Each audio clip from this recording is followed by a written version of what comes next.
Ave Maria, Ave Maria, gracias plena, gracias plena, Domino tecus, benedicta tu, in mulieribus, et benedictus, fructus ventris tui, Iesus. Santa Maria, Mater Dei, ora pro nobis peccatoribus, nunc et hora mortis nostre. Amen. Ave Maria, gracias plena, Domino tecus, benedicta tu, in mulieribus, et benedictus fructus ventris tui, Iesus. Santa Maria, Mater Dei, ora pro nobis peccatoribus, nunc et hora mortis nostre. Amen. Ave Maria, gracias plena, Domino tecus, benedicta tu, in mulieribus, et benedictus fructus ventris tui, Iesus. Santa Maria, Mater Dei, ora pro nobis peccatoribus, nunc et hora mortis nostre. Amen.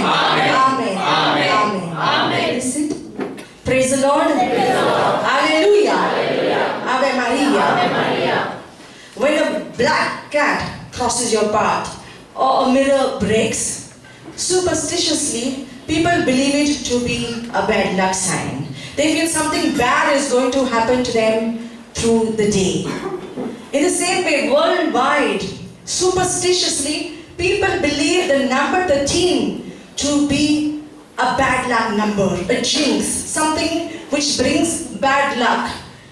According to the Stress Management Institute and Phobia Center of Asheville in North Carolina, 80% of the high-rise buildings in the United States, they do not have a 13th floor. From the 12th floor, immediately they jump to the 14th floor. They omit the 13th floor thinking that 13 will bring them bad luck. Worldwide, whether it is a superpower nation, the developing countries, underdeveloping countries, the developed countries, they all have this fear of the number 13. They do not have the 13th floor for their buildings. In fact, even in the elevator, they don't have a numbering of the 13th floor. From 12, they go to 14. Worldwide, it has created, the number 13 has created such a fear in the people. It has formed a phobia called Trishkadakai phobia. Worldwide, if you see hospitals, airports, and hotels, they will skip room number 13. Gate number 13 will not be existing. Since ancient times, since centuries, cruise liners do not have that number 13. They feel it will bring bad luck to the ship as well as to the people on board. They don't even have room number 13 existing on the ship. According to the law of the Babylonian law of Hammurabi, circa 1718 BCE, the 13th law is omitted. However, in some translations, they do have the 13th law mentioned. These French immigrants who came to Paris, they are the main ones who created this fear, this phobia of the number 13 because of the events which happened in France on Friday, which happened to be the 13th. Friday, the 13th of October in the year 1307. When all the Knight Templars, they were banished, they were arrested and outlawed. And when the last Grand Knight was executed, he was also executed on Friday, the 13th of March, 1314. And before his execution, he cursed the king of France, Philip IV. He cursed Pope Clement IV. He also cursed the Prime Minister of France up to the 13th generation. And these Parisians, who are the locals of Paris, they thought that this curse was applicable even for them. And therefore they are the ones, all these immigrants, who passed on and spread into the world this fear of the number 13 and Friday the 13th. Now we see also on the number line, 13 is an irrational number, irregular number. It is like considered as an incomplete number. And in India, because of the imbalance, they will say it is a bad luck number. It brings bad luck. But I tell you on the number line, there are infinite numbers which are irregular. So why should we single out only or exceptionally the number 13? In the numerology of occult, number 13 and 21 are their main numbers in witchcraft practices in the occult. In the occult practice of the tarot card, number 13 is the card of death, and it has the symbol of a skeleton on this number 13 of the tarot card, which represents also death. We see worldwide people get afraid of the number 13. You too, everywhere. You will not sign up for any legal agreement or documentation on the 13th day of the month. You will not fix your surgery on the 13th day of the month. You have fear that your surgery might be a failure. People do not want their car registration, bike registration with the number 13. They fear they might meet with an accident, this bike or the vehicle might bring them bad luck. So much of fear is there of number 13. You won't hire an apartment with the number 13. You do not want to do anything with the number 13. And if you are born on the 13th day of the month, you are considered as a black sheep of your family. 13 is considered as like a bad omen. You bring unluck, you bring bad luck to the family. You are already given the taboo of a black sheep or a bad omen or a bad luck in the family. When people play this game called bingo or housey, and when the number 13 is called out, it's called out as the unlucky 13. Praise God. Praise God. Hallelujah. Hallelujah. Ave Maria. Hallelujah. The number 13 is actually close to the heart of God. To the superstitious, number 13 brings bad luck, is an unlucky number. But to those who are spiritual, number 13 is a sacred number.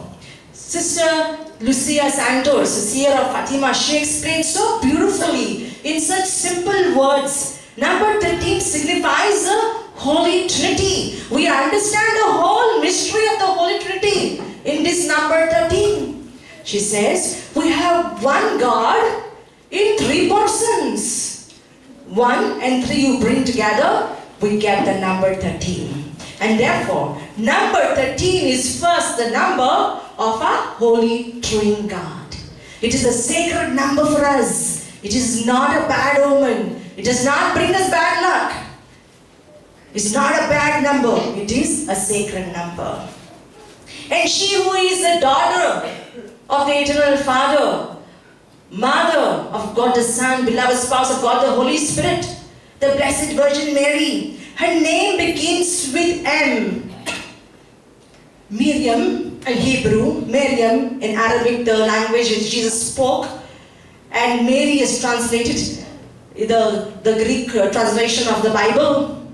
And we see Mary everywhere. M begins, her name begins with the letter M, and M is the 13th letter of the English alphabet. Not a coincidence, but the providence of God. She is so closely bound to the Holy Trinity, right from her name, which binds her through the number 13. And God the Father, God the Son, God the Holy Spirit, they want, they desire the whole world to venerate and adore their daughter, mother, and beloved spouse through their number, which is the number 13. Before the number belongs to Mama Mary, her sacred number, it is first the number of the Holy Trinity God. This shows us the close binding, the bond between the Holy Trinity and the Blessed Virgin Mary. While he refuses to accept the number 13 to be a sacred number of our Blessed Mother and the Holy Trinity God, you grieve the Holy Spirit. You blaspheme the Immaculate Heart of Mama Mary. You blaspheme the Sacred Heart of Jesus because it is their number.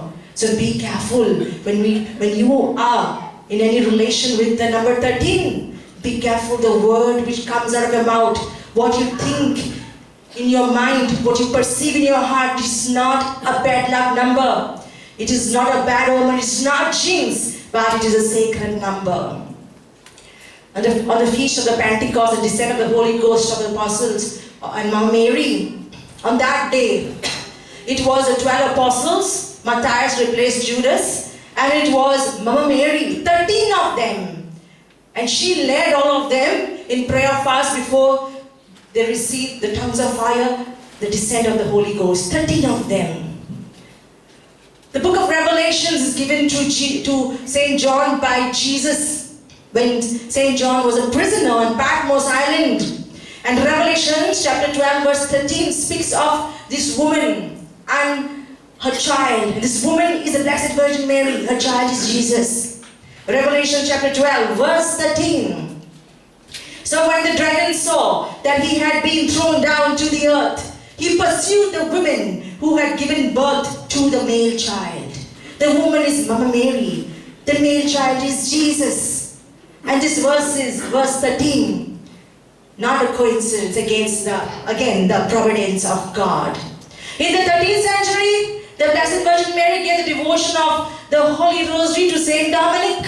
Again, the 13th century. Praise God. Praise God. Alleluia. Alleluia. Ave Maria. Alleluia. We will now venerate on the mystery of the transition of the Blessed Virgin Mary, which happened on the 13th of August at 3 p.m. Mama Mary gave a whole account of her life and history to Venerable Mary of Agreda, my spiritual director, in the book Mystical City of God. This book has the imprimatur of Bishop Edwin Bryan of Santa Fe. She also speaks about her transition.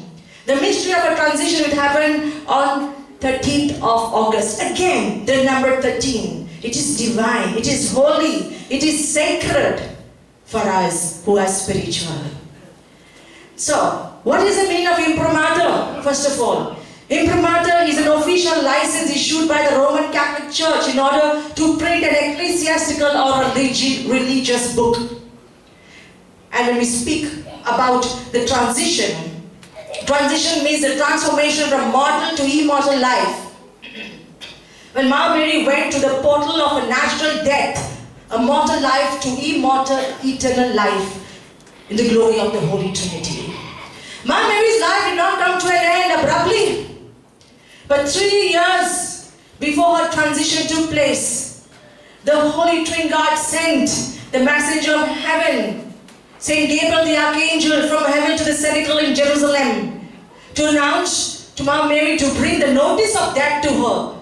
The hour, the day, the time, exactly when her transition would happen, when she would go from mortal to immortal life. Saint Gabriel the Archangel, he came to the cenacle in Jerusalem. He did not come alone. He came with all the angels, celestial beings, and the whole cenacle was filled with glory. He brought the notice of death 3 years prior to the transition, the mystery of the transition of a Blessed Mother. He told her the exact date, time. It would be 13th of August, Friday. So Friday the 13th at 3 p.m. she would pass through the portal of a natural death to be seated at the right hand of her Son on the throne of the Holy Trin God. And to this the Blessed Virgin Mary gave her reply in the same words that she used in the mystery of the Annunciation. She said, "Behold, the handmaid of the Lord, be done unto me according to thy word." In all humility then she asked all the celestial beings to pray for her, to prepare her for the mystery of the transition. Now we shall come straight to her transition date. We will fast forward 3 years later.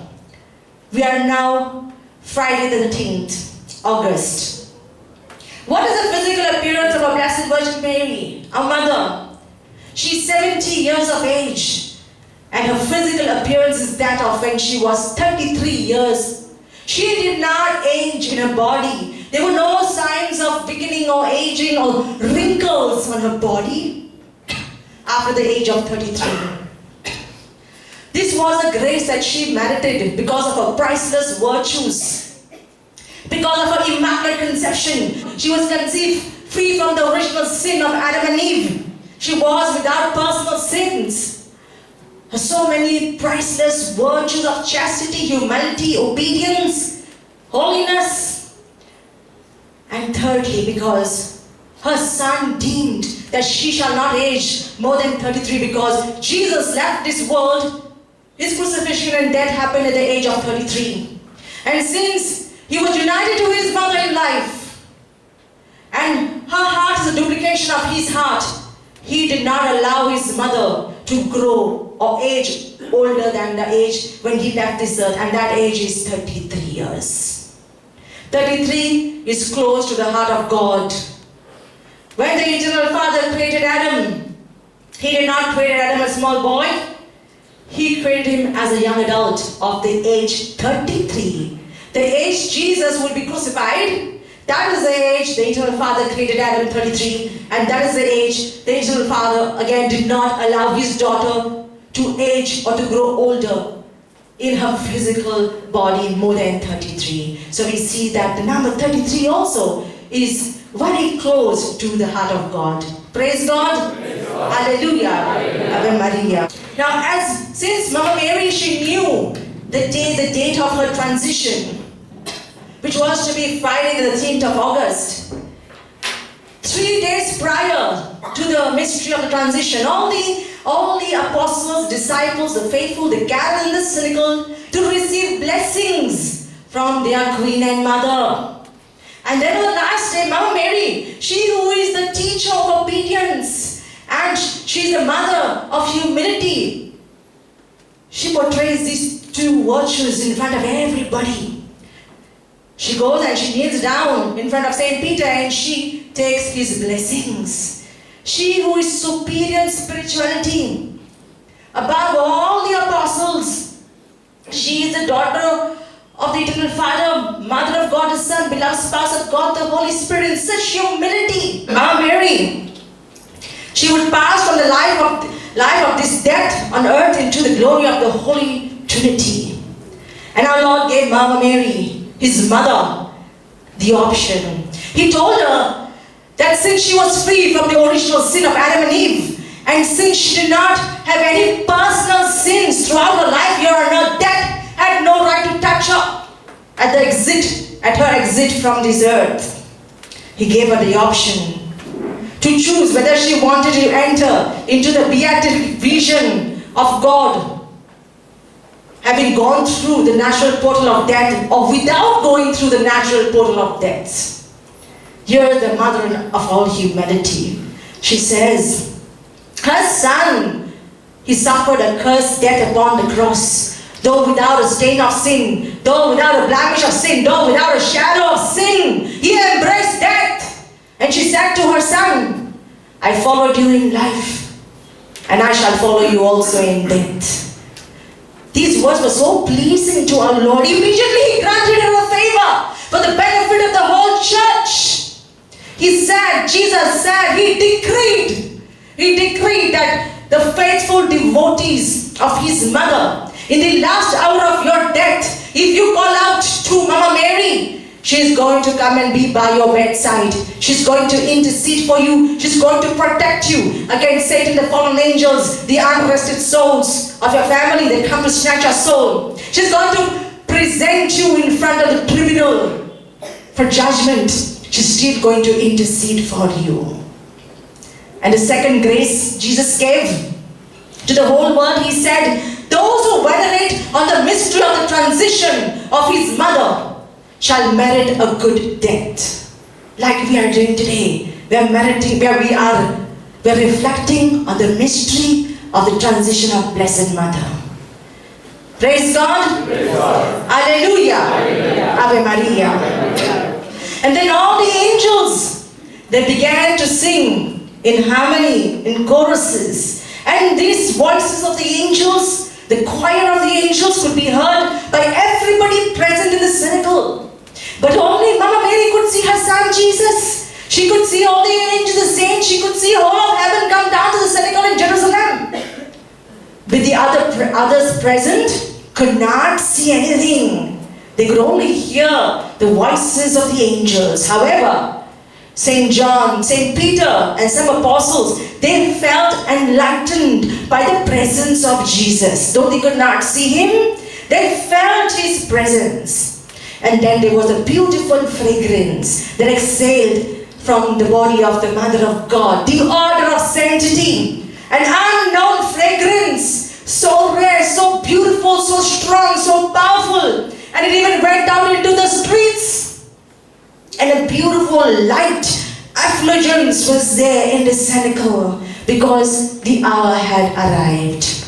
The Blessed Virgin Mary, she then reclined on her couch. She folded the tunic about her body. She joined her hands and she gazed into the eyes of her Son. She repeated the same words that Jesus repeated on the cross when he gave up his spirit. She said, "Into thy hands, O Lord, I commend my spirit." In an instant, she was transformed. She closed her eyes. In an instant, she was transformed from mortal to eternal, immortal life. She was 70 years old. The disease which took her life was not some physical ailment, was not a bodily ailment or a sickness or psychological problem or old age. No. The disease which took her life was love for God and love for his people. And Jesus loved his mother so much. And because he was united to her in life, he also wanted her to be united to him in death. And therefore, Jesus took his mother's soul on the same day and the same time that he died, Friday, 3 o'clock. And of course, it is August the 13th. Praise God. Praise God. Hallelujah. Hallelujah. Ave Maria. Ave Maria. It was Friday the 13th, such a sacred day, when the soul of Mama Mary went to heaven. Immediately, all those present in the cenacle, they could hear the angelic voices, the choirs moving higher and higher into the air, then finally disappearing. What actually happened? There was a solemn procession of all the angels, the saints, the patriarchs, the prophets, the ancient fathers. They were ascending back to heaven. And in the last case was their King, Christ the King, and his Queen Mother, the Blessed Virgin Mary, the soul of Mama Mary on the right side of Jesus. He took her soul and he placed her soul at his right side on the throne of the Holy Trinity. Mama Mary was exempted from the final judgment. She was exempted from the particular judgment. Back in the cenacle lay her body. And Mama Mary, throughout her life, when she was here on earth, the Eternal Father always kept 1,000 angels to watch over the body of his most beloved daughter. Those thousands of angels that remained back on earth to watch over the body now of their queen. They were left back, and in the room, such a beautiful light effulgence came out from the body of the Blessed Virgin Mary. The order of sanctity, the fragrance exhaled from her body. Everybody was amazed by this. All those who came to the cenacle to show reverence to the Mother of God experienced great miracles. Those who were sick, they were cured instantly. And at a point when the mystery of the transition happened, the sun was eclipsed. The sun hid its light for some hours. And all the birds, they came around the cenacle. And the bystanders, listening to the cries, the moans of the bird, they began to cry themselves. There was a lot of commotion in Jerusalem. And the people looking at all these wonders, they gave glory to God. So many souls in purgatory were released. But the greatest miracle was this. The 3 souls, 1 soul from men who died from Jerusalem, and there were 2 other women who lived in the exact neighborhood of the cenacle. These 3 people died in the same hour of the Blessed Virgin Mary, and they were to be condemned to hell because they died in mortal sin. But when their case came in front of the tribunal of Jesus, his beloved mother interceded for them, and Jesus never says no to his mother. They were restored to life, this man and these two women. They were restored to life, they mended their ways, and when they died in grace and they were saved. But this special grace was not given to people who died all over the world on the same day, but to these three people who died in the same hour in Jerusalem as Mama Mary did. Praise God. Praise God. Hallelujah. Hallelujah. Ave Maria. Ave Maria. Coming to the burial of the Blessed Virgin Mary. Now when Jesus died, Mama Mary was present. She showed the apostles how to anoint the body of her son with precious ointments and spices, and then to roll the body in sacred cloths. So they knew how to do it, and they thought they will do the same for the mother of Jesus. So they called the two maidens who used to always have Mama Mary in her works, who used to be with her always. And they told these two maidens with reverence to take care to anoint the body of their mother and queen, and then to wrap it in winding sheets before they will lay her body on the casket.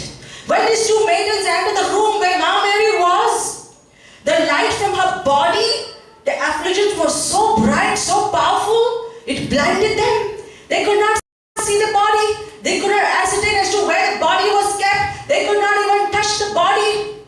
They were filled with mixed emotions of fear, of excitement, and of great reverence. They came running out of the room to St. John and St. Peter, and they told them of this.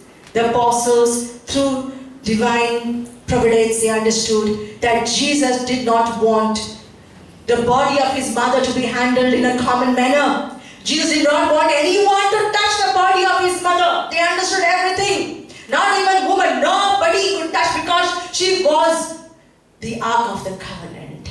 She was the tabernacle of God. No common man could touch her body. This is the care the Holy Trinity took of their most beloved daughter, mother, and beloved spouse. Jesus did not care about his own body. People crucified him. They scourged him, they spat on him, they slapped him. But the Holy Trinity did not allow anyone during her life on earth. Nobody could touch her. Nobody could lay a single finger on her body, for good or for bad. This is the reverence, this is the love that they had, the protection they gave their daughter, mother, and beloved spouse. And then immediately the apostles, they went, they bought a bier. A bier is like a stand. And just by holding the ends of the tunic, St. John and St. Peter, they were always in lead, because St. Peter is the head of the church, and St. John was to be the son of Mama Mary, actually her nephew, after Jesus died. Jesus appointed St. John to be her son. And so St. Peter and St. John, they performed all the last rites, but in fact it was actually the hands of these apostles, but the angels performing the last rites. St. Peter, St. John, they got the both ends of the tunic and they put on the bier. And they felt no weight of Mama Mary except the weight of the tunic. This is because the angels were performing all the last rites. And then they brought so many candles, all the apostles. They brought so many candles and they lit them around the bier. And it so happened miraculously, these candles lit for 3 whole days. They were not consumed. They did not shift, or they did not alter in any shape, manner or size, miraculously.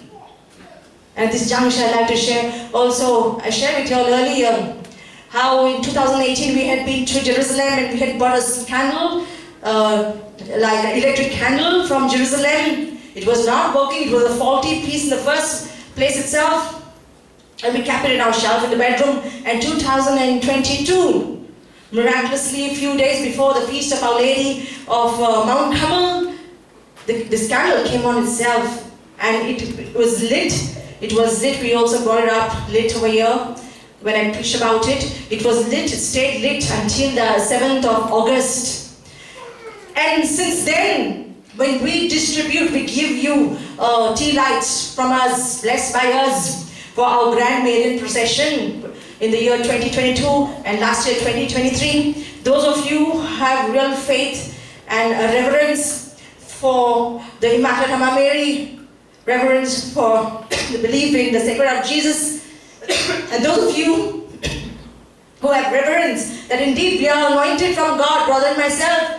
You have experienced this miracle, you have shared publicly, you have given your testimonies. There are quite a few of you where your tea lights too have remained lit for months. And this is also what happens when we, for feast, for Mama Mary's feast and all, we light candles. The ones which I personally light, they remain on for months. In the last 2 weeks, we have shared some of those tea lights with you, which we have lit for the fourth anniversary of Mother Mary's Chapel of Grace.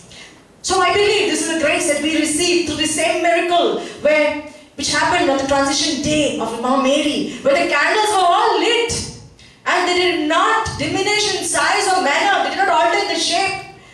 They lasted for 3 whole days. Praise God. Praise God. Hallelujah. Hallelujah. Ave Maria. Ave Maria. The apostles then, they took the most sacred body of our mother on their shoulders and they started the solemn procession, the funeral procession from the cenacle in Jerusalem to the valley of Josaphat. Now on the way again, there were mighty, mighty miracles. In the first place, Jesus brought out the whole of Jerusalem. The Jews and the Gentiles, each and every person was on the way to honor his mother. Everybody. And so many people experienced a spiritual conversion. Jews and the Gentiles. They saw the wonders, the miracles. People were miraculously cured of their illnesses, of their sicknesses. The possessed were set free of spirit possession. And these spirits, there were people who were possessed. And the spirits did not wait.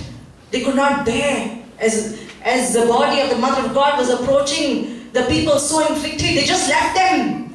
People were set free of spirit possession. The apostles who were carrying the body of Mother Mary, they felt divine consolation, divine light. They felt divine light, and everybody could hear the music of the angels. Everybody could witness the order of sanctity of Mother Mary. They all experienced, they got this beautiful fragrance, unheard of fragrance, so divine, so beautiful, and they believed, and they were converted. And when they reached the Josaphat, the valley of Josaphat, St. Peter, St. John, they took the body of Mother Mary, her sacred body, they put it in the sepulchre, and this sepulchre was no ordinary sepulchre. It appeared mysteriously, a new sepulchre. It was provided by Jesus. They put a body in the sepulchre, they covered a body with a white cloth, linen, and it was all the angels actually performing his last rites. They took a big stone, they covered the entrance of the tomb, and then they could hear the angel voices. So they decided that as long as they could hear the angel voices, they had to guard the sepulchre. They took turns, all the disciples, all the apostles, but in lead was St. Peter and St. John. They were there most of the time. The remaining went back home. Now in the cenacle, that fragrance of the Mother of God remained for a whole year. And in her oratory, which is a personal room, it remained for many years. It remained for many years a place of refuge for sinners, those who were sick, those who were afflicted with diseases, spirits. They would all come to the cenacle, to the oratory, they would pray, then they would receive miraculous assistance, they would receive miraculous healings, because it was the place of the Mother of God. Her fragrance was still present in the oratory for many, many years. Coming to the assumption of the Mother of God, when it came to the 3rd day, Jesus decreed and he made known to all the angels, to all the saints, all the celestial beings of his desire. He said that he resurrected and ascended into heaven and was seated at the right hand of the eternal Father on the 3rd day, and he wished the same for his blessed mother. He said that her soul was to go back to earth, resuscitate her body, lift it up again, and then be raised body and soul and brought again to the throne of God to be seated at his right hand in the same hour, the same hour and time when Jesus was resurrected from the dead. And so when it was time, again there was another solemn procession from the celestial heavens to Jerusalem, to Josaphat, the valley of Josaphat, All the angels, all the saints, the patriarchs, the prophets, the ancient fathers, and Jesus. And on his right side was the soul of his blessed mother. They came back to Josaphat. And in the same hour, at the command of Jesus, the most humble soul of Mother Mary, she enters her body, she restores it, she raises it up with such glory and clothed it in gold. She came out of the tomb. The stone was not shifted. Her mantle was not shifted. The linen cloth was not shifted. Rather, the full tomb was filled with lilies. And only those apostles who were guarding the tomb at that point of time, they were a witness to this prodigy. Nobody else. And they did not see, but they could hear. They could hear these angel voices coming down and then going back higher, higher, and then disappearing in thin air. This was a solemn procession of our Lord with his mother and all the celestial beings. Jesus again, he took his mother and now body and soul, and he placed her at his right hand on the throne of the Holy Trin God, to be seated on the throne of God. Again, she was exempted of the general resurrection of the dead. She was already taken up body and soul. The mystery of the Assumption of Mama Mary. Jesus said that Mama Mary, it was in her virginal womb. She bore him for 9 months. And he was born without a stain of sin, without a blemish of sin. And now in his resurrection, he gave her a glory similar to himself.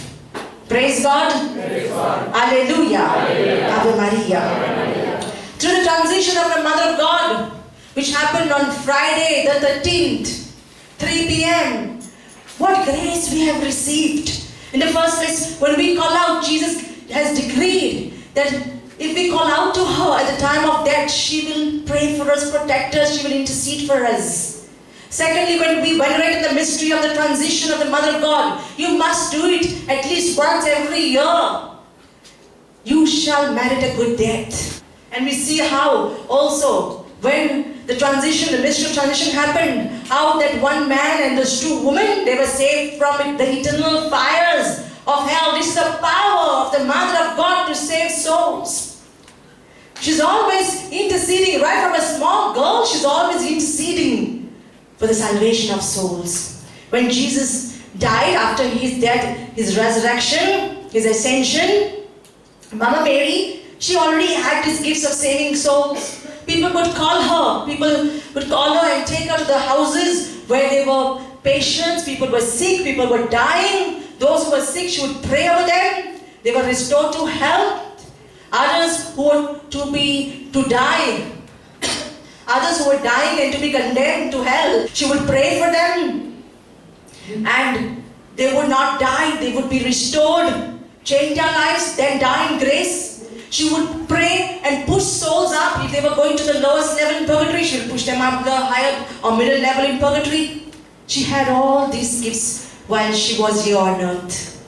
And we, being a Marian ministry, having the Apostle Mama Mary, she gives us these gifts of hers to pray for souls. You have seen it. If you say like the proof of the pudding is when somebody is possessed, and they're just rolling and everything around the floor and everything, having pain in the body. It's like their souls are tormenting them, untrusted souls possessing them. The minute we identify the souls, with one Our Father, Hail Mary, the soul is, the person is released from that spirit possession, come back to normal, and the soul is gone. The soul is gone. Mama will take the soul wherever the soul has to be for judgment. This is a proof that indeed we have this gift. Because we pray for the souls and lift them up. During counseling also, Holy Spirit, Mama Mary, she shows all the souls which are blocking you all or unrest soul in the family.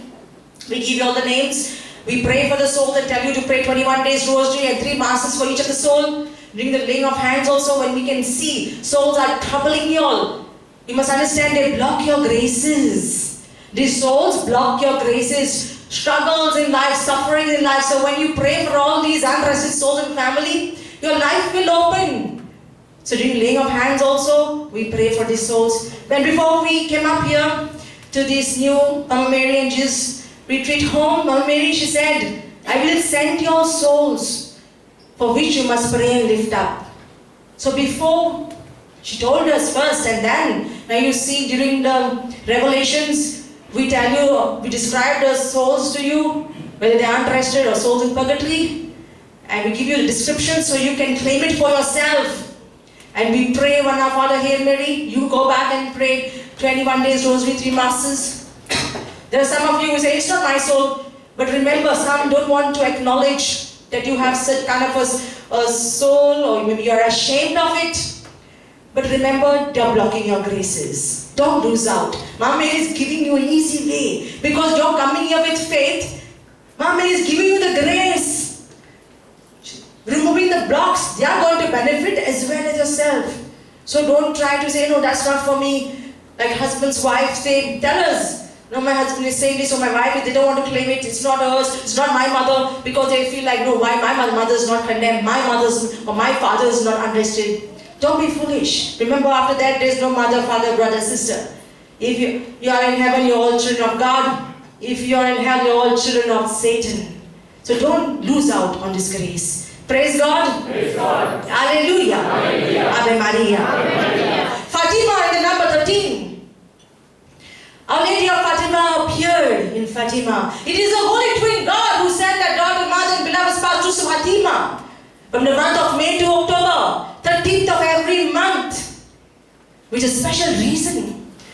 When God gives us apparitions through His daughter, mother, beloved spouse, it is to give us warning. It is to send a message and instruction. And everything is for the salvation of our soul. Mama appeared in Fatima from the month of May, 13th of May, every month, 13th of every month up to October the 13th. For 6 months. I will tell you later why 6 months. Except for the month of August, August 13th, the date of our transition, Satan infiltrated all the authorities in Fatima.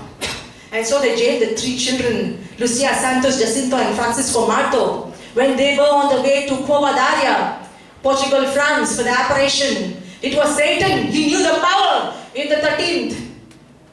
He knew the power in 13th August being the transition date, and therefore he arrested. He got these officials to arrest the 3 children. However, Mama Mary's heart always reigns. Amen. Her heart reigns. 6 days later. 6 again, the number 6. I will explain to you later.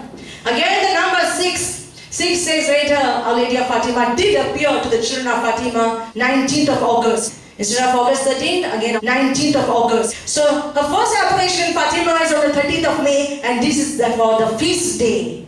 The last apparition on the 13th of October, 1917. 1917.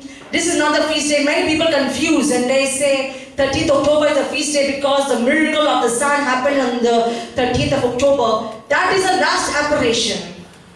The feast day is May 13, 1917 because it is the first day. Now May and October, they are both Marian months. The beginning of the 6 months, the ending of the 6 months, both Marian months. Month of May, we crown Mama Mary as Queen of Heaven and Earth, Queen of our home, Queen of our lives. And the month of October is a month dedicated to the recitation of the Holy Rosary. Now in the Old Testament, if you look in the Old Testament, the book of Esther, we see that the Eternal Father, He saved the exiles of Jerusalem who were then living in Persia through Queen Esther. It so happened that after the Babylonian captivity, there were a lot of exiles from Jews in Persia, and among them was Esther. She was very beautiful girl. And the king of Persia, King Ahasuerus, he chose her to be his queen among his many wives. He loved her very much because she was very beautiful. And the uncle of Esther was Mordecai. He was also a Jew. They were both Jews from Jerusalem. He was the king's trusted advisor. So the other Persian officers in the court, they got very jealous of Mordecai being a Jew. And one of the officers, Haman, he plotted against all the Jews who were exiled in Persia, as well as mainly to get rid of this Mordecai because he was a Jew and the king's trusted advisor. And this plot was to exterminate all the Jews who were living in Persia who worshipped their God. And it was supposed to happen on the 13th day of Adar, the 12th month of the Jewish calendar. Now Mordecai and Queen Esther, though they had such royal positions here in the court in Persia, they were always loyal to their God. Queen Esther, she came to know of this plot by Haman. She ran and she prayed to God. She fasted, she took sackcloth for God to give her the courage and strength to speak to her husband, the king. It was a risk because though she was a queen, she could not go into the court and speak to her husband. And secondly, she also was a Jew. She also would have been killed. God gave her the courage, God gave her the strength through her prayers of fast and prayer. And she went and told King Ahasuerus of the plot by Haman. And King Ahasuerus, the king of Persia, because he loved his wife so much. It was actually through the providence of God. He ordered the arrest of this Haman, the officer. He executed him, he killed him because of the betrayal. And because so many exiles from Jerusalem would have been killed. Queen Esther, she intervened for her people who were living in Persia exiled, and she saved the people of Persia. And this happened on the 13th day of the 12th month of Adar, the Jewish calendar. Queen Esther was the queen of Persia. Mother Mary is queen of heaven and earth. And she too interceded for us. She intervened for us to the Holy Trinity God. On 13th of October 1917, she told the three seers and the whole world that the war which started, the World War which started in 1914, she said, it shall soon come to an end and soldiers shall return home. And indeed, the following year in 1918, the World War came to an end and soldiers returned home.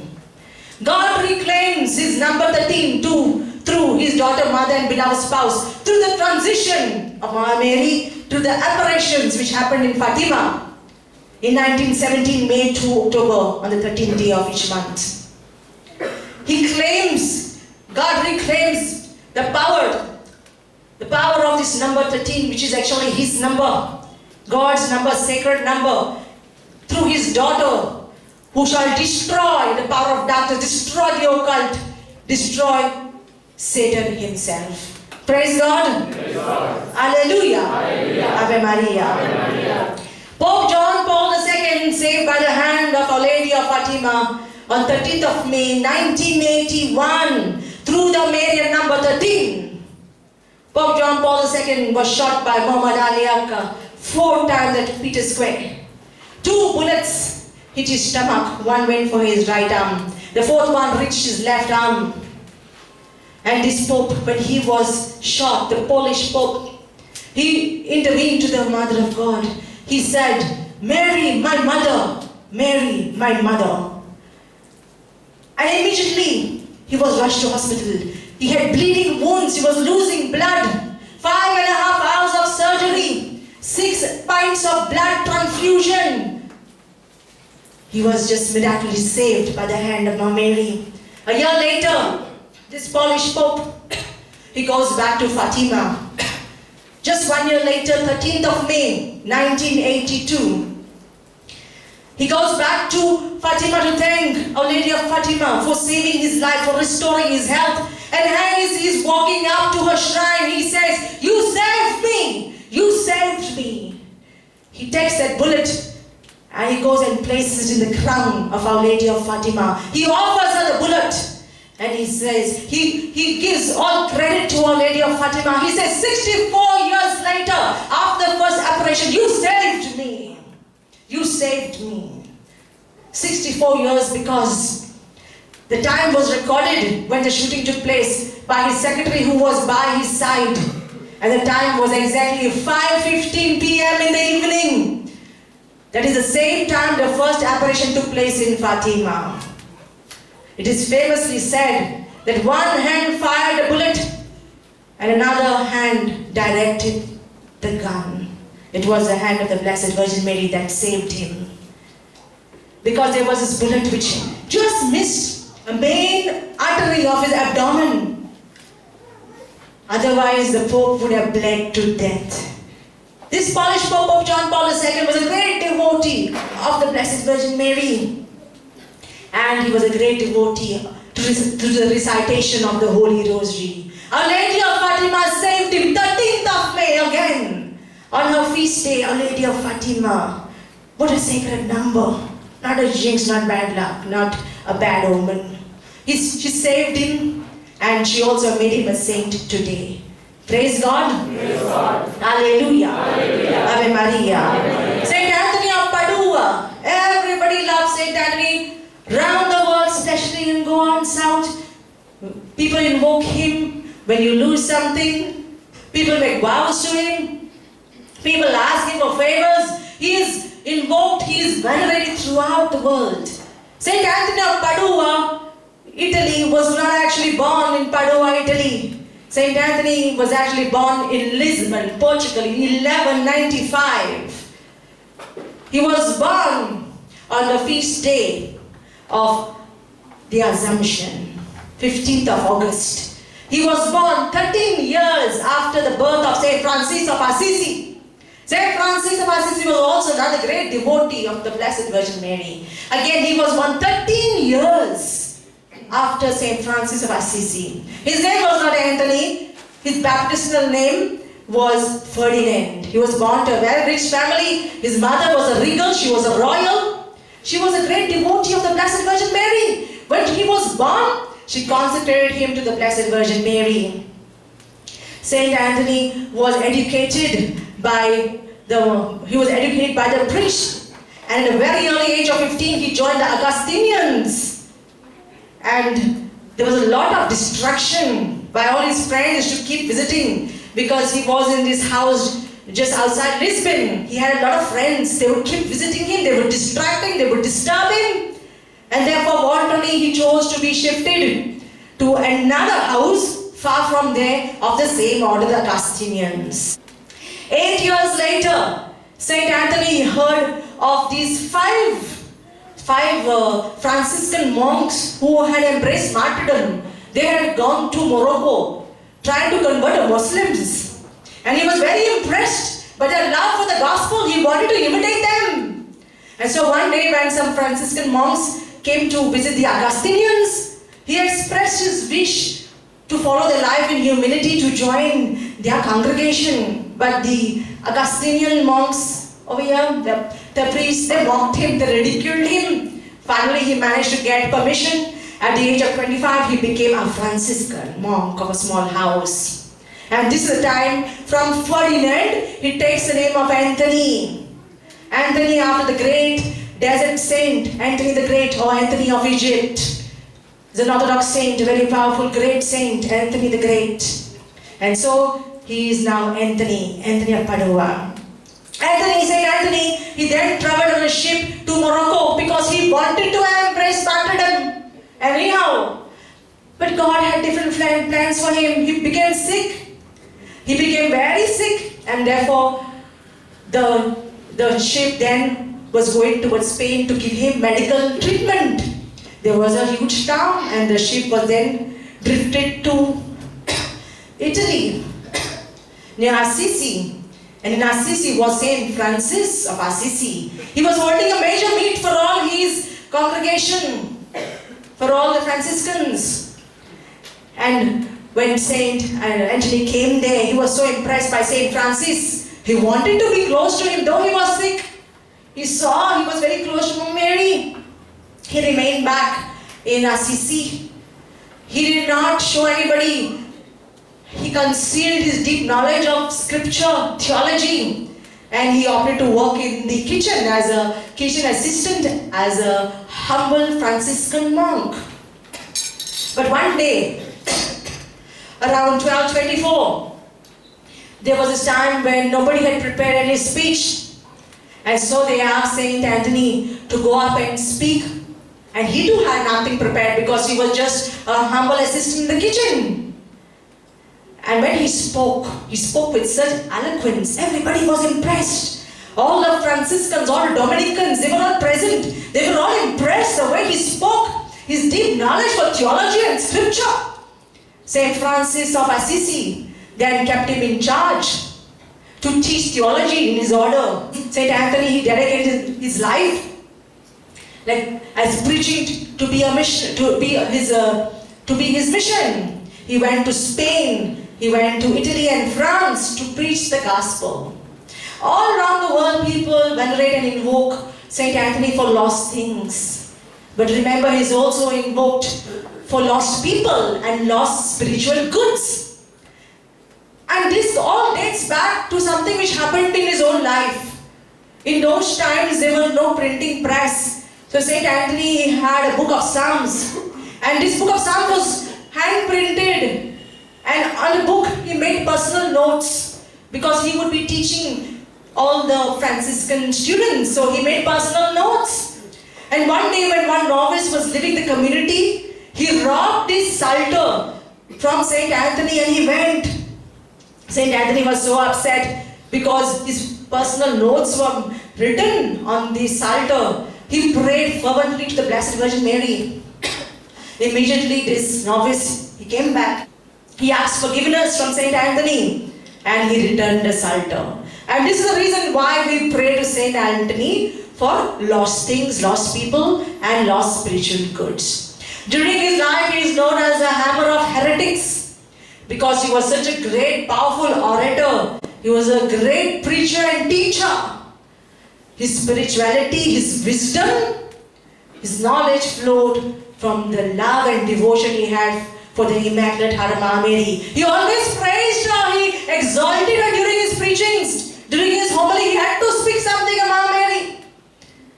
And he would have his preaching on three things. One, he would preach the homily, Sunday homily. Secondly, he would have his preachings for the feast. And thirdly, he had his special preachings just to honor, exalt the Blessed Virgin Mary. He loved her so much. He was her imitation here on earth. That he became her extension here on earth. Saint Francis of Assisi, he is known as the apostle and the defender of the mystery of the Immaculate Conception. And Saint Anthony is known as the defender and apostle of the mystery of the Assumption. Saint Anthony is born on the mystery of the Assumption, 15th of August. But you know, he had doubts about it. One day he was supposed to preach, he was supposed to say Mass on the 15th of August. And on the eve, he had so much of doubt. He prayed to Mama Mary to guide him, to show him, to counsel him. Mama Mary appeared to him and she said, indeed, I was ascended into heaven, I was assumed. She said, indeed, I was assumed, body and soul to heaven. She told Saint Anthony, you must champion this dogma for the salvation of souls. And from that day onwards, Saint Anthony of Padua, he became the defender and the apostle of the mystery of the Assumption of the Blessed Virgin Mary. Not only was he a hammer of heretics, he was a wonder worker, he was a miracle worker. He had 50 miracles attached to his apostolate while he was living here on earth, during his apostolate, during his Marian apostolate. And God exalted him through 13 mighty miracles out of those 15. Just to go and reflect through just 4 of them. The first miracle, the Eucharistic miracle of the mule. There was this heretic and he challenged Saint Anthony to show him the existence of the power of Jesus in the host. So Saint Anthony called for a mule, a donkey, a beast who was starved. And in front of the donkey, the mule, one side was kept fodder, food for his stomach, and one side was kept the Blessed Sacrament. Saint Anthony was holding the Blessed Sacrament, food, spiritual food. The donkey, that is a mule, being a donkey, a beast, an animal, he did not choose food, he did not choose a fodder, but he bowed down before the Blessed Sacrament.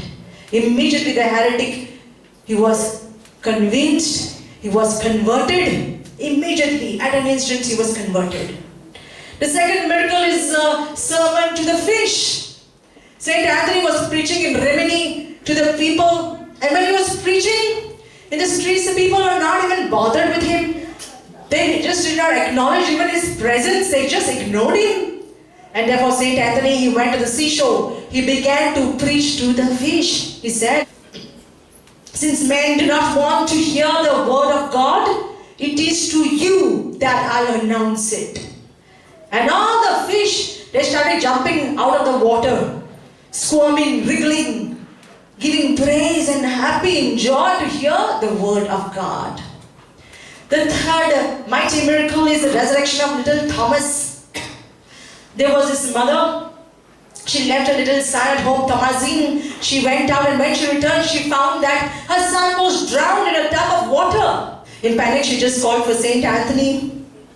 He immediately came, and she promised to give Saint Anthony, if Saint Anthony would restore this boy to life, she promised to give the weight of the body of this boy, that much of bread, to Saint Anthony. Saint Anthony restored the boy to life, and she also kept her promise. The weight of her son, she gave that much of bread to Saint Anthony. And this is followed throughout the world. People make vows to Saint Anthony for their children, for healing. And in return, they promise Saint Anthony the weight, that much of bread, which will be the weight of the child. And that bread is then distributed among the poor people, those who are in need of food. Also, many churches, on the feast day of Saint Anthony, they will bless bread and distribute among the people, and you call it Saint Anthony's bread. The fourth miracle is the rescue of his own father. Saint Anthony was in Padua, Italy. His father was in Lisbon, Portugal. And there were two families in Lisbon, and they were dead against each other. They were enemies. One day, both the sons of the rival families, they met somewhere close by next to the father's house of Saint Anthony. His name was Martin. So one son killed the other son, who was actually staying close by next to Saint Anthony's father's house. And this man, young adult, he went and buried the body, the corpse, in the garden of Saint Anthony's father. So Saint Anthony's father was automatically accused falsely for murder. Now, though Saint Anthony was in Padua, when the court case was going on in Lisbon, through the mere gift of bilocation, Saint Anthony appeared in two places at the same time. He was in Padua, he appeared in the court in Lisbon, and he asked for the body of the corpse to be brought out.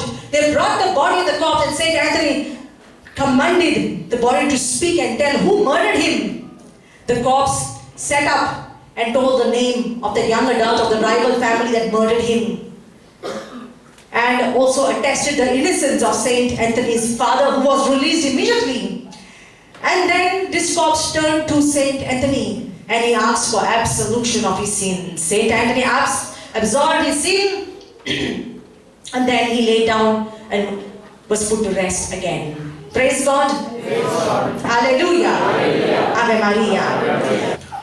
On his deathbed in Padua, Italy, Saint Anthony chose to sing to Mama Mary. He chose a beautiful hymn of the 16th century, O Gloriosa Femina. It means, O glorious lady. He loved Mama Mary so much in life. Even in death, he wanted her words to be on his lips. At the end of his hymn, he saw Jesus. He said, I see my Lord. His faith in Jesus overflowed through his devotion in Mama Mary. Saint Anthony of Padua, he died on Friday the 13th. Friday the 13th of June in the year 1231 of Edema. He got exactly the transition day and the date of the Blessed Virgin Mary. God exalted him because he exalted Mama Mary when he was here on earth. But his funeral procession was not held on the same Friday. It was held on a Tuesday, the following Tuesday, which was on the 17th of June, 1931. When St. Anthony died on Friday the 13th, up to Tuesday, there were no miracles. But from his tomb, that is when, Tuesday, the 17th of June, that is when miracles began. And this is the reason we have devotion to St. Anthony on Tuesday. That is his burial day, not the day of his death, but his burial day, which is on Tuesday. Looking at all his life, his virtuous life, the miracles that he had done in his life, there was Pope Gregory IX, who was very close to Saint Anthony, he was a very personal friend of Saint Anthony. And therefore, he canonized Saint Anthony just 1 year after his death. His body was assumed in 1263. And when they assumed his body in 1263, his full body was corrupted. It was decomposed except for his tongue. His tongue was wet. And a lot of miracles have happened throughout the world. In the 16th century, 1647, there was this priest, Aromatus Villani, from Italy. He was traveling by ship from Amsterdam to Italy. He was returning rather. On the way, they were caught in a violent storm. And the ship was in danger of sinking. Immediately, this Pope Aromatus, this Pope Aretius, he called out to all the people. He told them to pray through the intercession of Saint Anthony. And he too was praying. And then he pulled out some pieces of cloth which he had touched to the relic of Saint Anthony. He threw them into the sea. Immediately the sea became calm, the storm calmed down, and they all reached Italy safely. How did the novenas begin? On Tuesday. We know why the devotion started on Tuesday, because miracles from his tomb began on a Tuesday, the day of his funeral. Now, why the novena started on a Tuesday? It so happened there was this couple and they were barren. They did not have children for many years. They did not have children for many years, and the wife, she called out. She started praying to Saint Anthony through his intercession for them to conceive. Saint Anthony appeared to the wife in her dream, and he told her to visit the chapel of the Franciscans for 9 consecutive Tuesdays. For 9 consecutive Tuesdays, and to approach the Holy Sacrament of Penance and the altar. Means go for confession. And he said, then ask for whatever you want and it shall be given to you. This woman followed this and she conceived. And since then, people all over the world pray to Saint Anthony. They make novenas 9 consecutive Tuesdays. You can also do a novena for 9 days preceding the feast day of Saint Anthony. And the feast day is the date of his death, which is the 13th of June. Also you can do a Tridicina. Tridicina is a 13-day novena. So 13 days novena preceding the feast day of Saint Anthony. Now 9, when we look at 9 is associated with the novena, Tuesday, because Tuesday is the day of his funeral and from where miracles began. And 13, because 13 is the date of his death, 13th of June. And 13 is also the transition date of Mama Mary. So when you pray 13, a Tridicina, you get a double efficacy. Saint Anthony is patron saint. As patron saint, you invoke him for lost things, lost peoples, lost spiritual goods. He's patron saint for the poor, for fishermen, for travelers, for priests, for sailors, for expectant mothers. He's also patron saint for protector and guardian of males. Saint Anthony, if you look at his image, he's always portrayed holding lily, and he's also portrayed holy baby Jesus. Lily to show as a symbolic representation of his purity, his chastity. And he's holding baby Jesus because of the ecstasy which he went through. There was this time one day when Saint Anthony of Padua, he was in Campo Semperio, and he was deep in prayer. He had an ecstasy with our Lord, with baby Jesus. When a person entered the room, the full room was flooded with divine light. And they saw Saint Anthony holding baby Jesus in his hand. And this is the reason we see or we make images of Saint Anthony with a lily and holding baby Jesus in his hand. Saint Anthony's birthday was on 15th of August. But he never celebrated his birthday. In fact, he glorified Mama Mary on the feast of her Assumption. And because he exalted the Blessed Virgin Mary, the Holy Trinity gave him a beautiful gift. They took him up.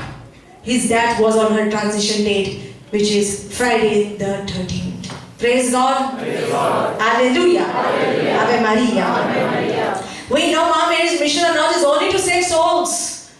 Her everything is to save souls. And this is why God sent her to earth.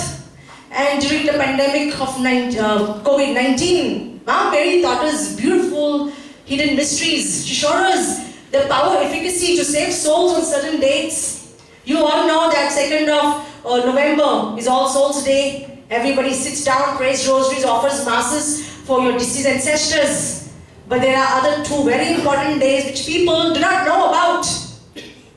One of them is Good Friday, incorrupt, just like it had been on earth.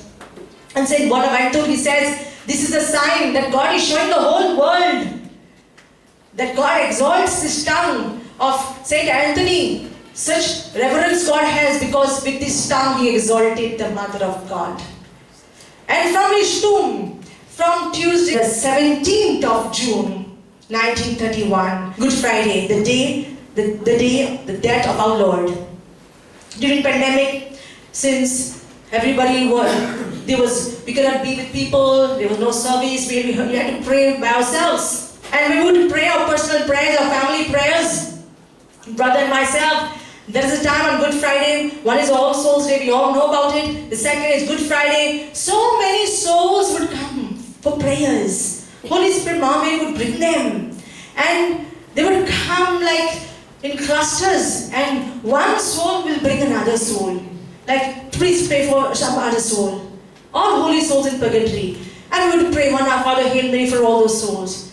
And another day which is important that helps souls is the transition day of the Mother of God, 13th of August. That is another day when we used to pray. Again, Mama Mary would bring so many souls to pray.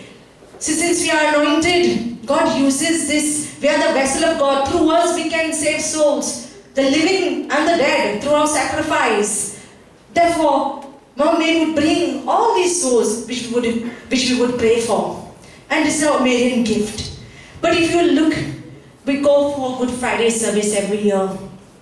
The petitions raised up, nothing is raised up for the dead. It is so sad because I tell you, Mama Mary is so much focused on saving the souls of the dead. All intentions, we raise up intentions during the service, but they are all for the living, all for the world. We forget about the dead. And people are suffering in one way or the other. You're suffering in 6 realms. Whether it's bodily sickness, or mental, psychological sickness, or straying away from God, diabolical, financial, or being barren. You're straying away, or you're suffering in one realm or the other.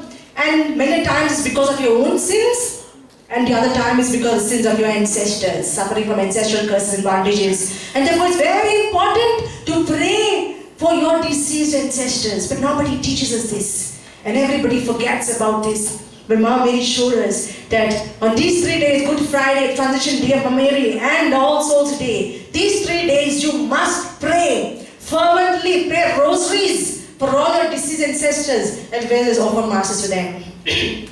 Now in 2021, being semi-pandemic, we had not started our services yet. This work was in progress then.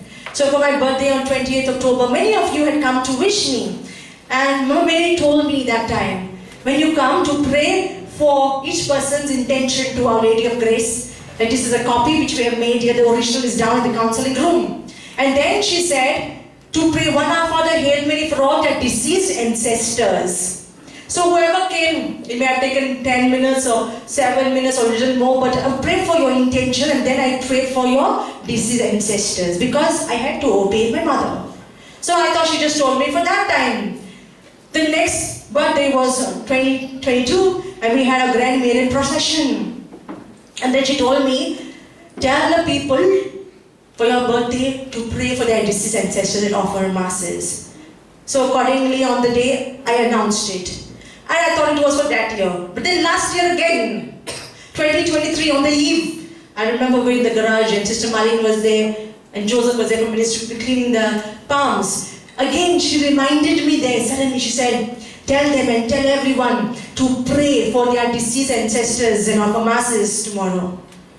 So then I understood that because of my Marian apostolate, Mama Mary is giving a grace to you through us that pray for your deceased ancestors on the 28th of October. She is going to help your deceased ancestors. Praise God. Praise God. Alleluia. Alleluia. Ave Maria. Ave Maria. The devil knows the efficacy. He knows everything. The power of the number 13, the power in Friday the 13th. He knows how souls are going to be saved. And therefore he comes all out to infiltrate the minds of even the wise people, the intelligent. Everybody is saying number 13 is unlucky. Friday the 13th is a doom. So much so the Satanists have come out with this horror movie called Friday the 13th. It is a horror movie, frightening scenes, satanic voices. And even people get scared watching them. It's because there are some people who say, I like to watch horror movies, my hobby. Let it not be your hobby. Do you know you can receive a spirit possession by watching these horror movies? The demons will come to you through the screen and possess you. They will torment you. One side you're promoting the occult, you're raising the devil. Secondly, you're putting yourself at the risk of spirit tormentation and spirit possession. Thirdly, you're denying, you're blaspheming the Immaculate Heart of Mama Mary. You're blaspheming the Holy Trinity because they have deliberately taken Friday the 13th, a sacred number, the transition of Mother of God, and they've made a movie out of it. Satan who has done it. These Satanists, they'll say, we have come out with this movie because of the events, the dreadful events that happened on the 13th of the month, which happened to be a Friday. Like Buckingham Palace was bombarded during World War II on 13th September 1940. And again, Costa Concordia ship sunk in Italy, again Friday 13th of January 2012. So they will come up with these excuses. They're all excuses. It is the devil, Satan. He knows. He wants to put fear in you of the number 13 because he knows the power it has. And you know what? Number 13 is what the devil fears himself. He fears the number of 13, so he wants to put his fear in you. So everybody discards the number 13. Number 13 is so powerful, it can defeat the occult. It can defeat Satan, if only you knew it. If anything goes wrong on Friday the 13th or the 13th of the month, if anything goes drastically wrong, it is because those people have blasphemed. They have blasphemed the Immaculate Heart of Mama Mary, and the wrath of God, the anger of God has come down upon them. Number 13 is a punishment of God. Number 13 is a sacred number. It is a sacred number of the Blessed Virgin Mary. And first, it is the number of the Holy Trinity God. One God, three persons. 1 and 3, bring them together. Gives us number 13, the number of our Holy Trinity God. Praise God. Praise God. Hallelujah. Hallelujah. Ave Maria. Ave Maria. Mother Mary's Chaplet of Grace and the number 13. 2019, 13 years after our marriage, brother and I were married in the year 2006, 26th of August. So 13 again, 13 years, on the 13th year of our marriage, we were participating in the Holy Eucharist in the monastery in Ake. The word of Jesus came to me and he said, I want you to offer 13 masses in 13 different churches in Goa. And I obeyed my Lord. I didn't ask him why. Who can ask God a question? Who can know his mind? When Mama Mary chose to appear in Fatima for 6 months, from May 13, 1917 to October 13, 1917, the 3 children this year didn't ask her why 6 months, why 13th of May, or why 13th of each month. So we cannot ask God why. And since we did not come from a superstitious background, I did not even think of 13 to be an unlucky number. It did not cross my mind. But I'll tell you, at that point of time, I did not even know that 13 is so precious, it is so sacred, it is so connected to the Blessed Virgin Mary. I just obeyed my Lord like a donkey, and we offered 13 masses in 13 different churches. 13 different churches in the year 2019. And since then, every year we offer 13 masses in different churches in Goa. We've already offered our masses before we started a preparation.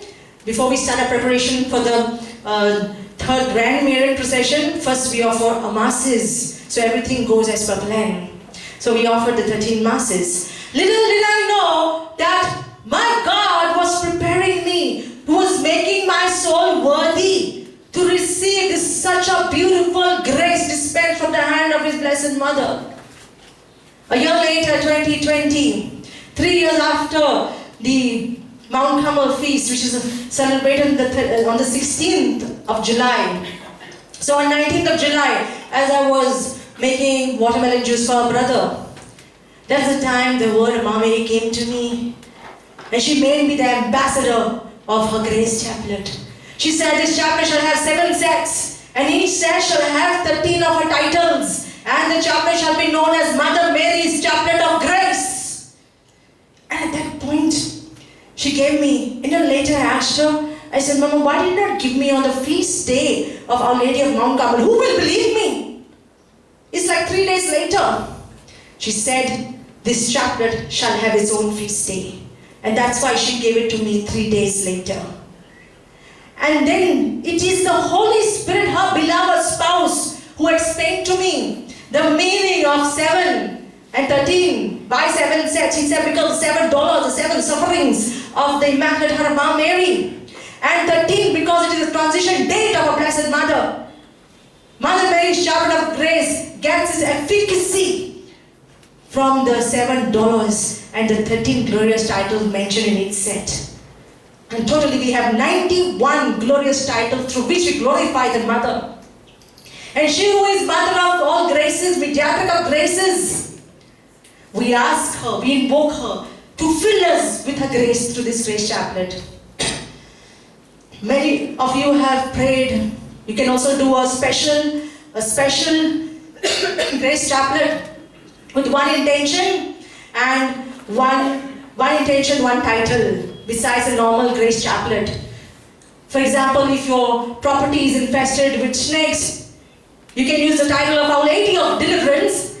Okay, one title for the entire chaplet, all prayers remaining the same. Our Lady of Deliverance, and the response will be, set my property free from the spirit of snake.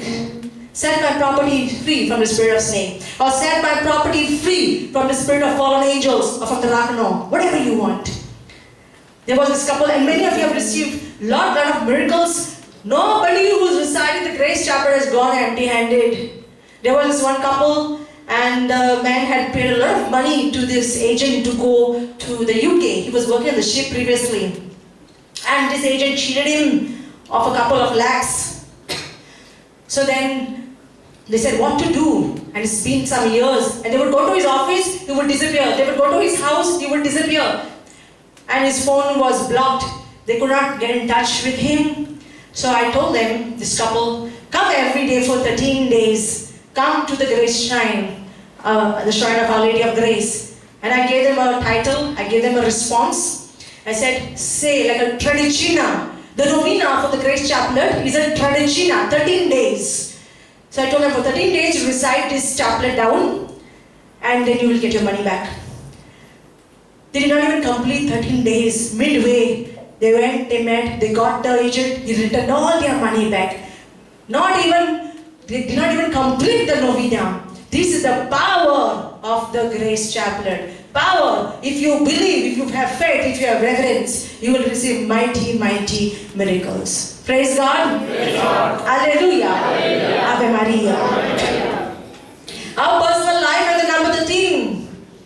Again, 2019, 13 years after marriage. 13 years again. Our life is just connected to Mama Mary through her number 13. 13 years after marriage, brother was diagnosed with Crohn's.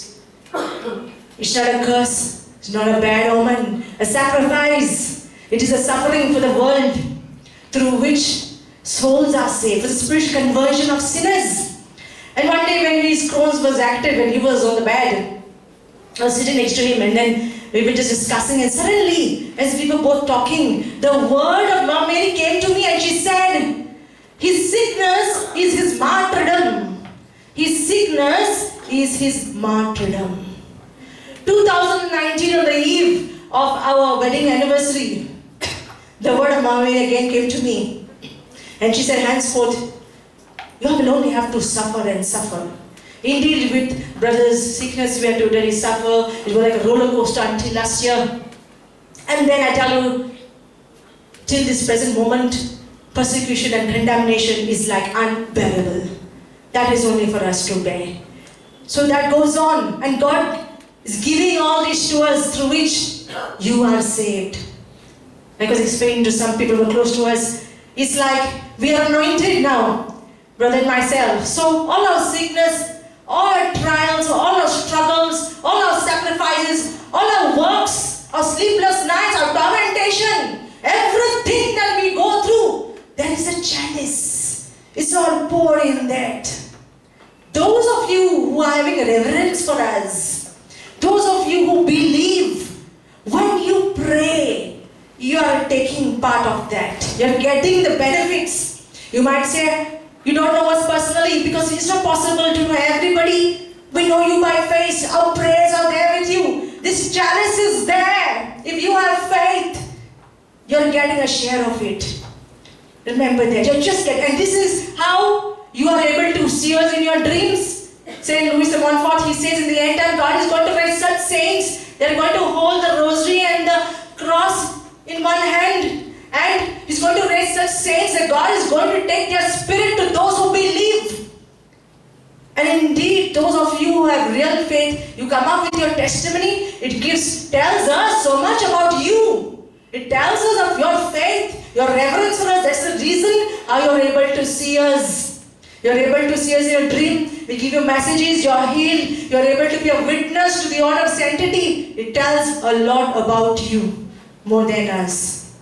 And we know who you are by your testimony. And Mama Mary shows us who you are. It's because you believe. There are some who just come and they want to get something and they're gone. They don't care whether we are true or false. We care. We have to be only true, because if we help you and we lose our souls, what is the use? We are suffering so much, we gave up everything in the world to serve our Lord. Where can we go now? We have to be very careful that whatever we do should be pleasing to our God. Praise God. Praise God. Hallelujah. Hallelujah. Ave Maria. Hallelujah. Our wedding anniversary is on the 26th of August. Mama Mary's birthday is on 8th September. Between 26 August and 8 September is exactly 13 days. Exactly 13 days, not a coincidence, but the providence of God. It is Mama Mary who brought us both, united in the sacrament of holy matrimony. She blessed us with our son Arthur. Then she anointed us, and then she gave us the gift of chastity. The first gift that we received through anointing in 2016 is a gift of chastity. Though husband and wife, we are like brother and sister, no sexual relationships. And one day when I was coming out of the Blessed Sacrament in 2016, she said to me, I have given you this gift, the gift of chastity, through which today we have powerful exorcism ministry. Our son Arthur, his 13th birthday was on Sunday, 28th August 2022. Brother was down with high fever, and so Arthur could not have a birthday. A little sacrifice that he also too has to make. We had 2 cars before anointing. We had a Santro brother was using for his shows. We had 2 bikes. I had the i10. We bought the i10 because brother said, okay, buy i10 for yourself. After anointing, we sold the Santro, we kept the i10. We sold 1 bike, we kept 1 bike because there's no need for luxury, we just need a necessity. And when I went to check my registration, the registration of my i10 is 2013. Another gift from Mama Mary. 2013. Praise God. Praise God. Hallelujah. Hallelujah. Ave Maria. Hallelujah. Critics' view with regards to the number 13. All the anti-Marians, non-spiritual people, those who are spiritually lost, spiritually wicked, they're heretics. They will say 13 is a bad number. 13 is an unlucky number. It's a number of jinx. If anything good happened on 13, or even in the history of the church, something happened on 13th, or Friday 13th, it's just a coincidence. It's not the providence of God. They will ridicule. They will condemn the number 13. But I say, woe to you who reject the counsel of God. Because biblical numerology consists of numbers that have symbolic representation in the Bible. Like for example, you take the number 7. Number 7 is so close to the heart of God. God created the whole world in 7 days. God has 7 spirits. There are 7 gifts of the Holy Spirit. Take the number 40. Again, 40 is close to the number of God. Moses was on Mount Sinai for 40 days without bread and water. He was in ecstasy with the Lord. It rained 40 days and night before the great flood happened in Noah's time. Jesus fasted 40 days in the desert before the commencement of his ministry, public ministry.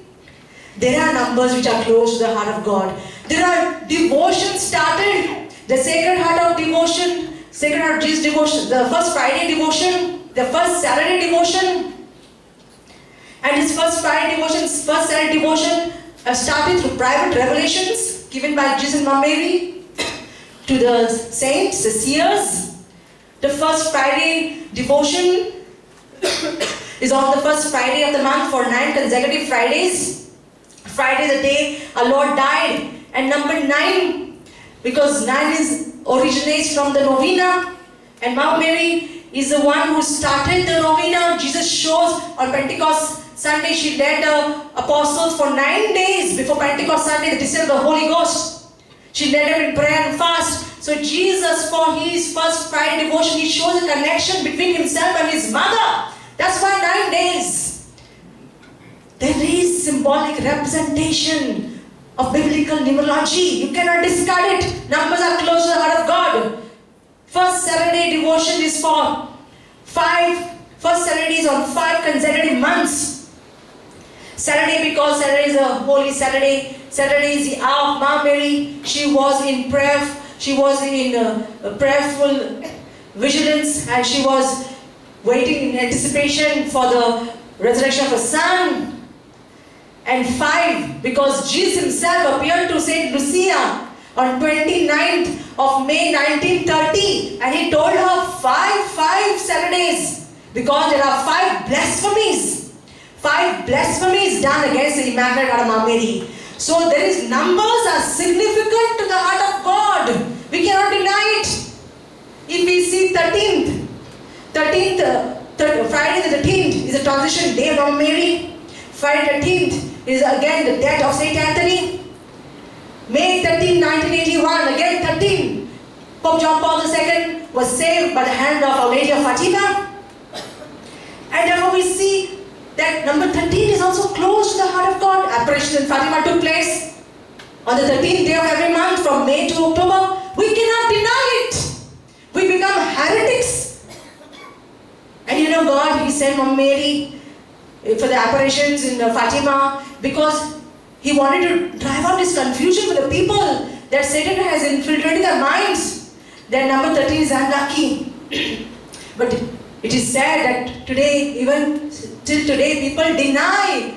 They do deny the apparition, don't believe in the apparition which has the imprimatur, which has the approval of the church. We are going against God's will. We are becoming heretics in the eyes of God.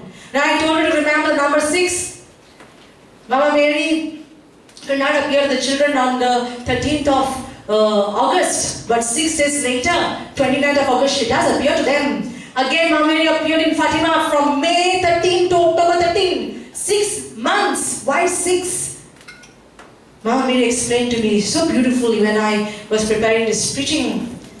Why 6? It all starts for you to understand, and for me it was so easy to understand. You know, during the pandemic, Mama Mary, she made her seraphs. One day during the pandemic, she came to me and she said, I want you to make a bronze scapula of 6 inches. And she was gone. The first thought which came to me was 6 is the number of the beast. I said, why did Mama Mary tell me to make a scapula of 6 inches?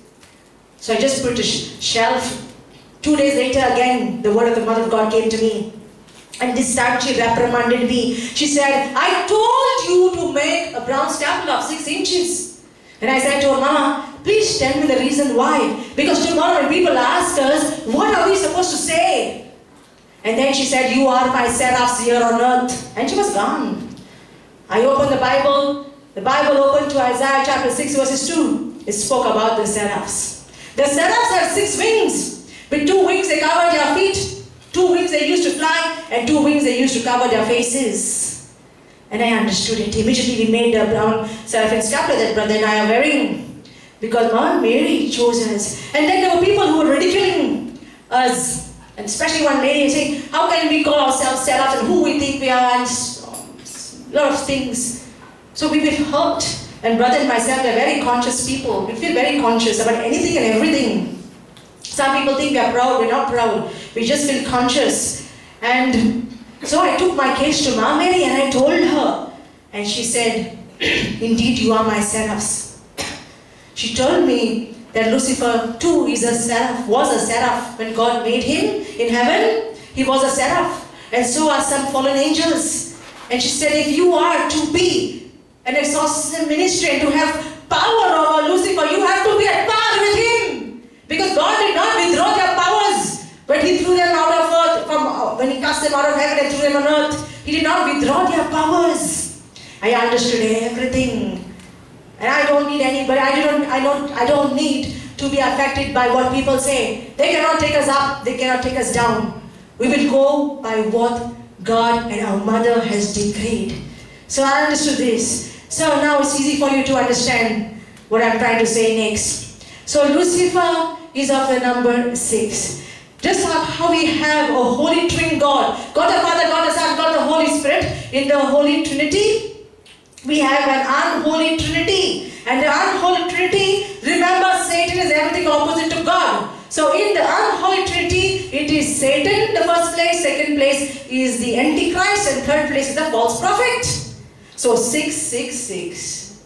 6 for the Satan, 6 for the Antichrist, 6 for the false prophet. The number of the beast is not 6. The number of the beast is the number of the seraph. That is our number.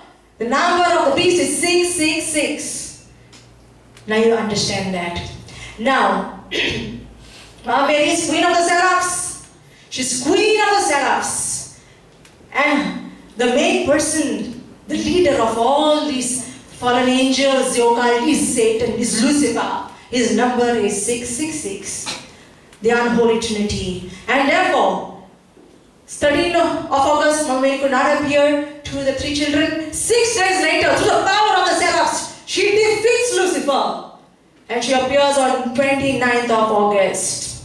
Again, Our Lady of Fatima appears 6 months, 13th of the month for 6 months, because she's queen of the seraphs. Through her seraphic power, she shall defeat the power of Lucifer and all his comforters and all his fallen angels. Her Immaculate Heart shall reign at the end. Praise God. Praise God. Hallelujah. Hallelujah. Ave Maria. Ave Maria. Brothers and sisters, propagating that number 13 is a bad luck number, or propagating or sharing or believing or having doubt even in fidelity, that is a bad number. You will be blaspheming. You will be blaspheming the Immaculate Heart Mom Mary. You will be blaspheming the Holy Twin God. You know, many people, then when they have no answers, what they say, no, number 13 is not there in the Bible, so just discard it. Let me tell you, our faith is based not only on Bible.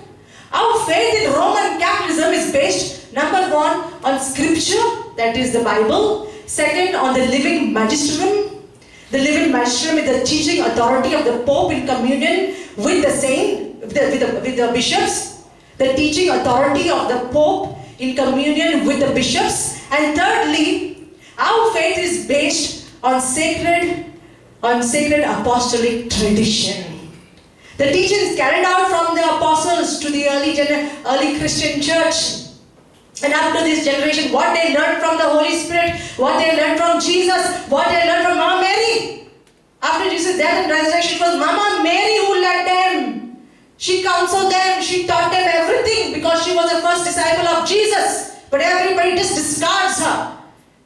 Whatever they learned from Mama Mary, they taught the church. And they taught the church about her transition date, which is on the August the 13th. And so many people are discarding the value, the power, the sacredness of her transition date.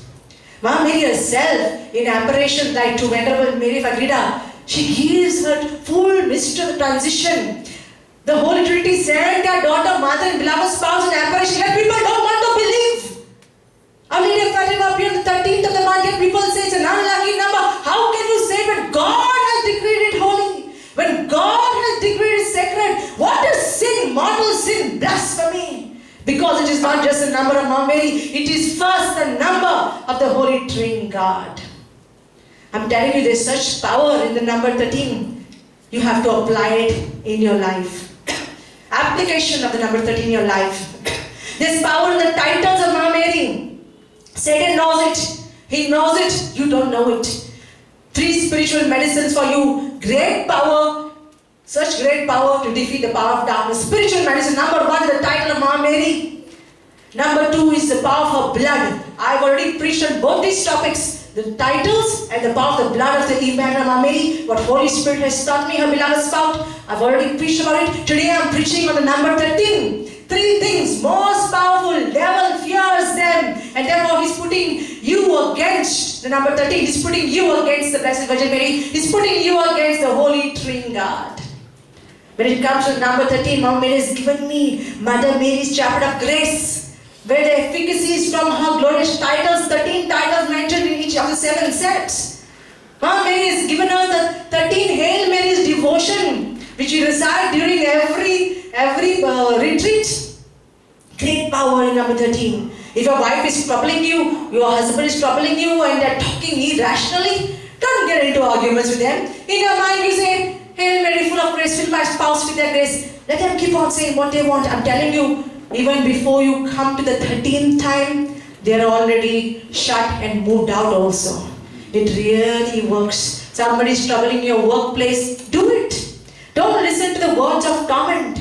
Hail Mary, full of grace, fill so and so with thy grace. Say 13 Hail Marys, 13 Our Fathers, 13 I Believes, 13 Hail Holy Queens. If you have power, there is so much of power. If you have faith, you can defeat every occult, black magic, everything through the number 13. Everything is in your hand. What is lacking is faith and reverence, belief.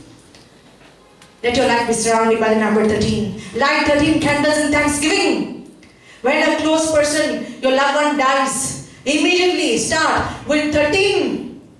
13, when they die, every month, for the first 3 years, 13 masses every month offer for their soul. Your rosaries you say every day. Roses you have to say every day. But for the masses, 13 masses every month for the first 3 years. Very important. If you want to give charity, go with the number 13. 13 rupees, 1,300 rupees, 13,000. Go everywhere with 13. There's so much of power. And just like Mama Mary has a number, she also has a color. Her color is blue. The old Ark of the Covenant, when it was taken outside the Holy of Holies, it was always covered in blue mantle. And so is Mama Mary. When she appears outside heaven, visionaries see her, we too see her. If you see Our Lady of Grace, she has a blue mantle because this is how I saw her in vision, covered with blue. Because she is the new Ark of the Covenant. God is telling us that she is the new Ark of the Covenant. This is symbolic. Her color is symbolic representation that she is the new Ark of the Covenant.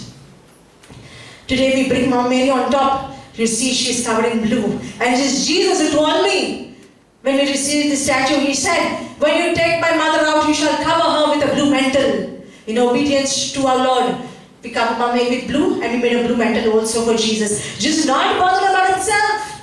He doesn't care about himself the way he cares about his mother. I tell you, the easiest way to go to heaven is through Mama Mary. Nothing is more pleasing to God than a person who loves the Immaculate Heart of Mama Mary. Praise God. Praise God. Hallelujah. Hallelujah. Ave Maria. Do not stress or do not be worried that, oh, number 13 is an unlucky number. Today you know it is sacred. You know it is the number of Mama Mary. You know it is the number of the Holy Trinity God. However, whatever fear is there, first of all, deal with the fear. Take out the phobia. That phobia called Trishkadaka. The phobia, fear of the number 13 even has a name. Trishkadaka. Defeat it. To the power of number 13, defeat it. And those of you who have condemned the number 13 and thought it was unlucky, bad luck, maybe knowingly or unknowingly, you have grieved the Holy Spirit. You have blasphemed the Immaculate Mama Mary. Go and make a confession. After your confession, recite 13 rosaries. 13 sorrowful rosaries as voluntarily penance. This is pleasing to God, pleasing to Mama Mary, what she told me to tell you. Secondly, Saint Francis of Assisi, he was the defender and he was the apostle of the mystery of the Immaculate Conception. Saint Anthony of Padua, he was a defender and he was the apostle of the mystery of the Assumption of the Blessed Virgin Mary. Ma Mary has made me the defender and the apostle of her sacred number 13. When I was preparing the preaching, Jesus told me that in the month of the Rosary month of the October, the miracle of the sun, he said, and what I'm going to tell you, that he said to organize, and we shall be having in the Rosary month of October, the 13th day of the month, from the 13th hour, for 13 hours, we shall be having a marathon Rosary recitation in this Jesus Mami prayer home. The 13th day of the month, which is a Sunday of October, 13th hour is 1 p.m. in the afternoon, 13 hours goes up to 2 a.m. the next following day on Monday morning. 13 hours we will be having a Rosary marathon here in this prayer home, and for the intention of the Blessed Virgin Mary. And you must know that her intention is always for her people. Look at any image of Mother Mary, she's never looking up, she's always looking down at us. We shall be praying for her intention with love, with reverence, and with devotion to her Immaculate Heart. Blessed are you who perceives in your heart, who believes in your heart. Blessed are you who professes with your mouth the greatness, the holiness, the sacredness, who propagates the sacredness of the number 13 to be the number of our Blessed Virgin Mary, which was first the number of the Holy Trin God. One God in three persons. We bring 1 and 3 together, we get the number 13. Amen, amen, amen.